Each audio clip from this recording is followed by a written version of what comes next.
Galbūt norite nulėkti pas draugę atsigerti kavos puodelį arba nulėkti į parduotuvę, tačiau norite atrodyti nepriekaištingai. Tad šiandien su jumis pasidalinsiu, kaip per 3 minutės pasidaryti lengvą, paprastą, greitą makiažą.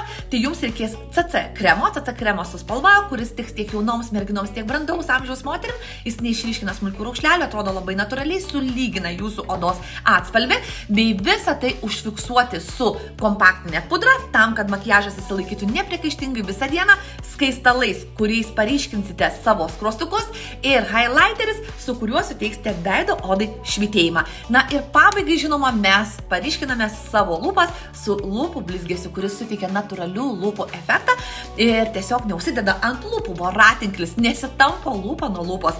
Tad jeigu norite atlikti makiažą vos per keletą minučių, jums reikės tik šių produktų. Jeigu nori ir tu, palik komentarą arba susisiek su manimi asmeniškai, arba pasiek mane Facebook'e Sveika ir graži oda su Renata.